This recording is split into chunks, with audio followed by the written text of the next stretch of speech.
Ingresamos en el último tramo ya de Poder Pensar. Vamos a dialogar con la docente, investigadora, historiadora Ana Ribeiro, que estuvo hace muy pocas horas, muy pocos días, en Finlandia, en una experiencia junto a uno de los líderes del Partido Nacional, a Jorge Larrañaga, viendo justamente o teniendo allí de primera mano lo que pasa en el sistema educativo de uno de los países más desarrollados del mundo. Gracias por acompañarnos. No, gracias a ti por la invitación. ¿Qué fue lo que más te sorprendió de lo que vieron allí en esos 4 días que estuvieron? Bueno, si tuviera que pensar lo que más me sorprendió, te diría el orgullo con el que la maestra de la escuela que visitamos el último día, de los 4 que estuvimos, nos mostraba su escuela y nos hablaba de su profesión.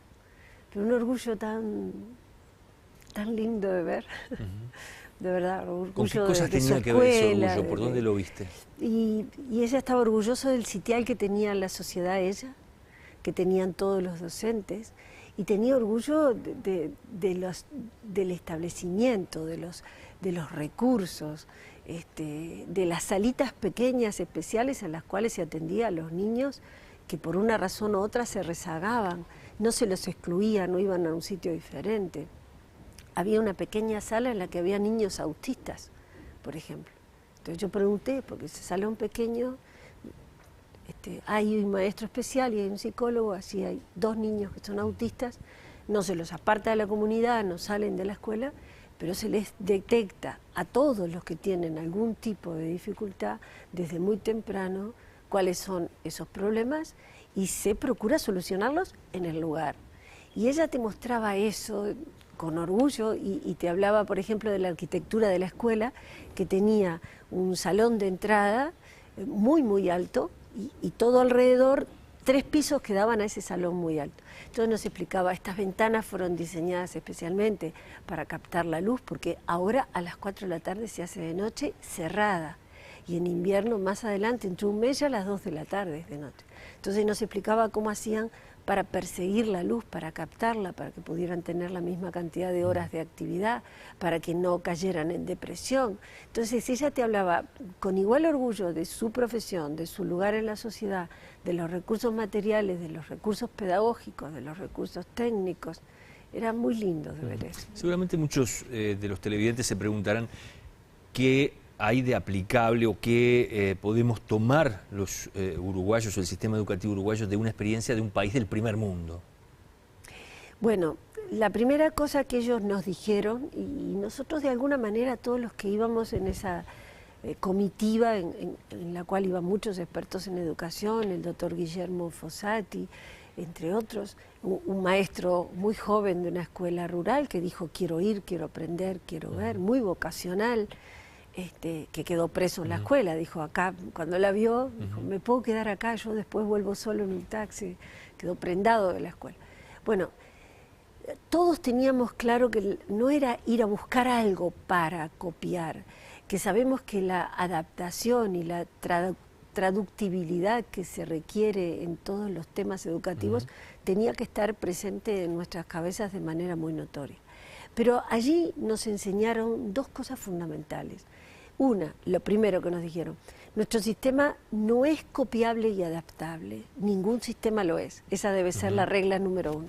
Nosotros hemos copiado y adaptado cosas de otros y estamos abiertos a que otros vengan y nos copien a nosotros lo que sea copiable. O sea, nos recibieron con esa apertura, pero luego, más adelante, porque visitamos diversos lugares y diversos especialistas, alguien nos dijo una frase que a mí me pareció muy esclarecedora. Dijo, nosotros cuando vemos que la idea se adapta, copiamos con orgullo. No hay nada malo en copiar lo bueno. Entonces, desde negarse a decir, vamos a hacer un trasplante de nada, a lo otro, ese camino es exactamente el que hay que recurrir. O sea, ¿qué se puede adaptar? Algo que históricamente Uruguay hizo. Uruguay tuvo una educación ejemplar. Y bueno, José Pedro Varela hizo un viaje a Estados Unidos, hizo un viaje a Inglaterra, tomó de unos la idea de la educación popular, de otros la idea de la educación técnica. O sea, no estaban ellos haciendo algo que nosotros mismos no hubiéramos hecho en otro momento. Yo creo que en el mundo de hoy se impone cada vez más, porque es un mundo en el que la globalización no solamente corre por los asuntos económicos. Ellos nos contaban, por ejemplo, que China, que claro, cuando nosotros fuimos los resultados de las pruebas PISA no estaban, pero acaban de llegar ayer al país y al mundo. Entre otras cosas dice que Finlandia también viajó, ellos lo sabían y nos lo advirtieron cuando fuimos.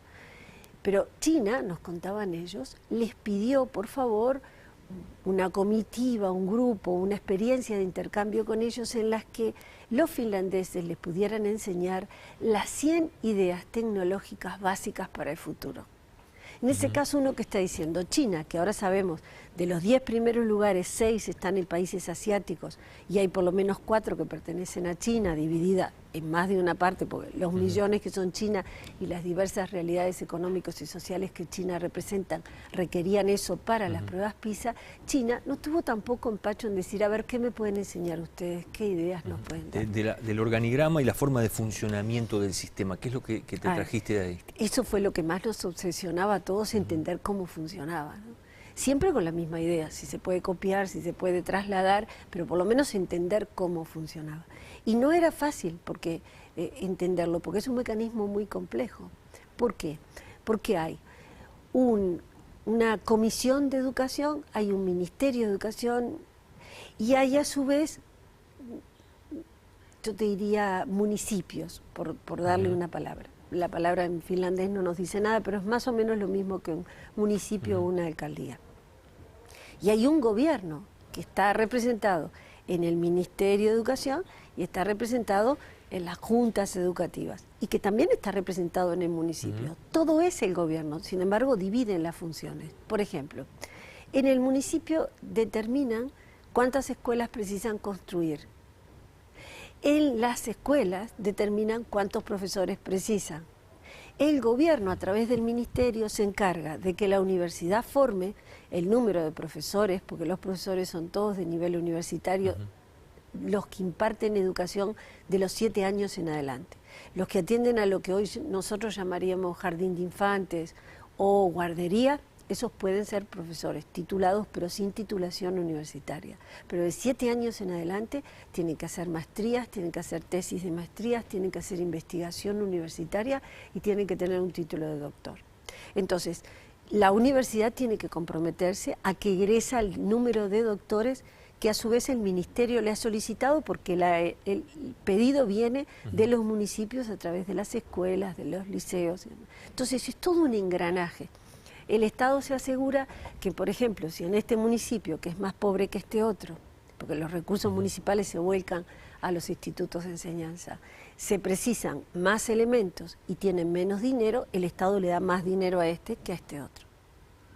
Hay una participación incluso de empresas privadas, pero que nunca puede ser más del 1/3.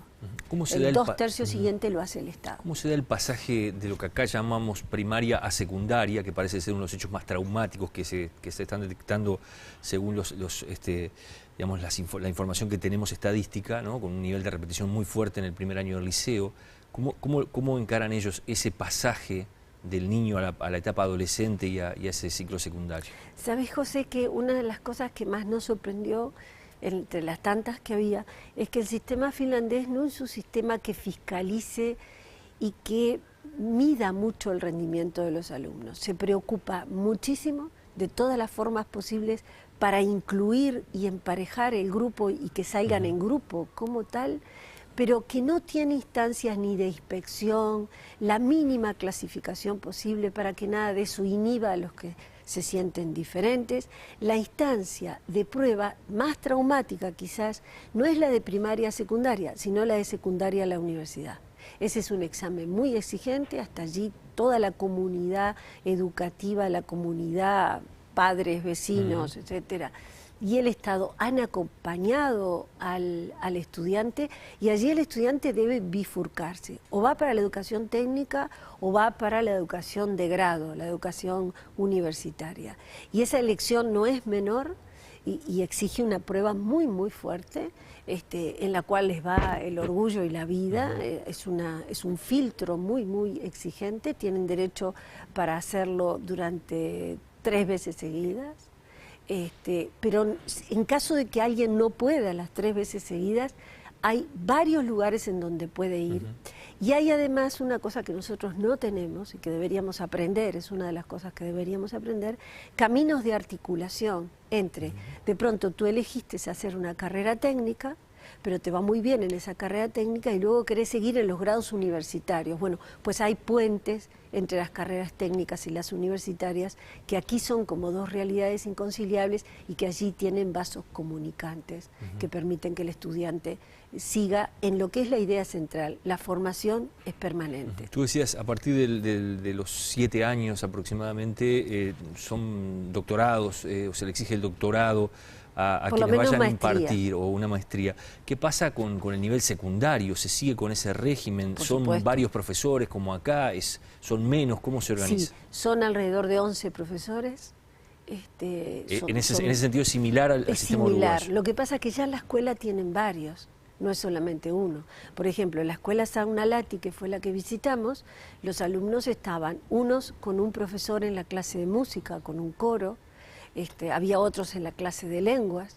Esa era una escuela en la que los padres habían decidido que el idioma español era el idioma de futuro, lo habían decidido en base a que América Latina fue la que creció más económicamente en los últimos años, en que Finlandia tiene inversiones importantes en América Latina, en el propio caso de Uruguay con UPM, y bueno, esos padres habían decidido que hubiera una materia extra que fuera español y les habían dado la razón y había una profesora de español, así que para nuestra sorpresa, unos niños muy rubiecitos, entre los cuales también había algunos musulmanes, algunos claramente por lo menos árabes, incluso había niños afrodescendientes.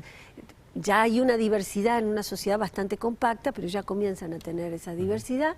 Esos niños todos nos dijeron buenos días en español. Buenos días, ¿cómo están? Y se reían mucho porque otras cosas no tenían un lenguaje muy complejo, pero aún los más chiquitos ya sabían saludar porque esa escuela había elegido. O sea, hay una gran descentralización, que es quizás una de las diferencias más notorias, y una gran autonomía de las escuelas, de las familias que rodean a la escuela y que se integran a la escuela.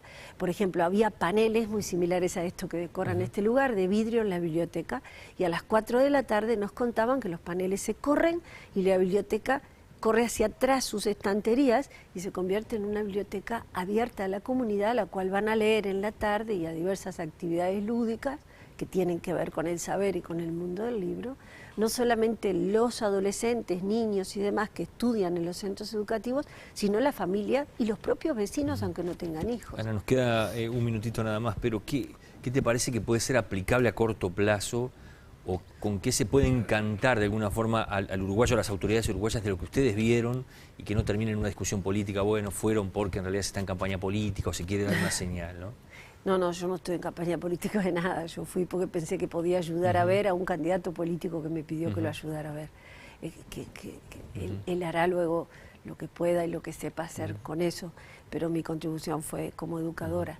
Y como educadora, si de mí dependiera, que dudo mucho que sea eso, pero si de mí dependiera, yo diría que hay una o dos ideas centrales. La primera, la revalorización, la educación permanente, la redignificación, no solamente del sueldo, sino del lugar en la comunidad que tiene que tener el cuerpo docente.